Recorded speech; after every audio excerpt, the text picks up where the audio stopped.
Hello दोस्तों, स्वागत है आपका हमारे इस चैनल पर, जिस पर हम और हमारी टीम आपके समक्ष भारत एवं विश्व के रोचक तथ्य एवं रहस्यमयी जानकारी को साझा कर रहे हैं। द्वारका का नाम भारत के इतिहास और पौराणिक ग्रंथों में एक नाम बार बार आता है, द्वारका। यह कोई साधारण नगर नहीं था। कहा जाता है कि इसे स्वयं भगवान श्री कृष्ण ने बसाया था। लेकिन क्या ये सिर्फ एक पौराणिक कथा है, या फिर कोई ऐसी सच्चाई जिसे समय की रेत में दबा दिया गया? महाभारत, हरिवंश पुराण और स्कंद पुराण में द्वारका का उल्लेख बार बार मिलता है। परंतु इन ग्रंथों में जो द्वारका का वर्णन है, वह आज के किसी भी शहर से कहीं ज्यादा उन्नत, समृद्ध और अद्भुत था। द्वारका नगरी को भगवान कृष्ण ने बसाया था, जब उन्होंने मथुरा को छोड़ा और अपने यादव वंश को समुद्र के किनारे एक नए नगर में बसाया। यह नगर न सिर्फ सामरिक दृष्टि से सुरक्षित था, बल्कि विज्ञान, वास्तुकला और जल प्रबंधन में भी चमत्कारी था। नंबर 1, क्या द्वारका एक कल्पना थी? कई पश्चिमी इतिहासकारों और पुरातत्वविदों ने दशकों तक यह मानने से इनकार किया कि द्वारका कोई वास्तविक नगर था। उनके अनुसार यह केवल एक मिथक था, एक सुंदर लेकिन काल्पनिक कथा। लेकिन भारत के धार्मिक ग्रंथ, जनश्रुतियां और श्रद्धालु हजारों वर्षों से मानते आए हैं कि द्वारका सचमुच अस्तित्व में थी, और यह नगर समुद्र के गर्भ में समा गया था।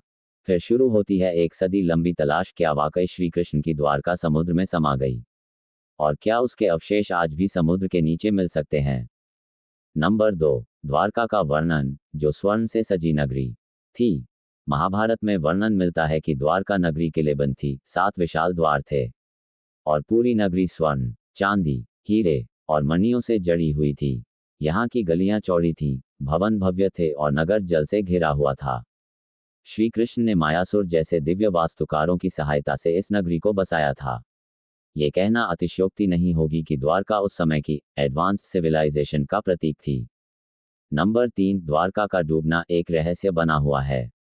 श्रीमद् भागवत के अनुसार श्री कृष्ण के गोलोक गमन के बाद द्वारका नगरी धीरे धीरे समुद्र में समा गई। एक दिन की सुबह जैसे ही लोगों ने आंखें खोलीं, उन्होंने देखा कि समुद्र की लहरें शहर की गलियों तक पहुंच गई हैं।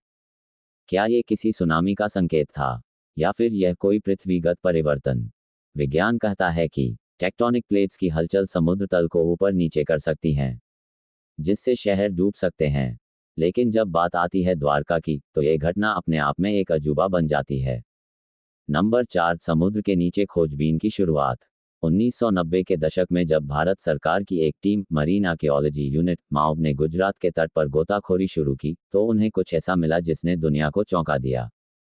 समुद्र की गहराई में लगभग 120 फीट नीचे एक शहर के अवशेष मिले।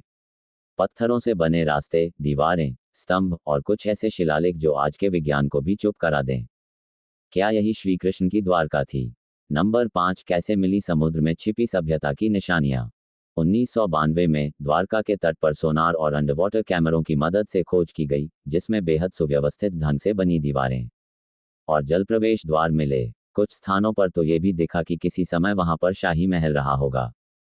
कार्बन डेटिंग से ये भी साबित हुआ कि ये अवशेष लगभग 3000 ईसा पूर्व के हैं, ठीक उसी समय जब महाभारत का काल माना जाता है। नंबर 6, द्वारका और श्री कृष्ण का संबंध, सिर्फ विश्वास या साक्ष्य? कई विद्वानों का मानना है कि द्वारका के समुद्र में पाए गए प्रमाण श्री कृष्ण के अस्तित्व को सिद्ध करने के लिए पर्याप्त हैं।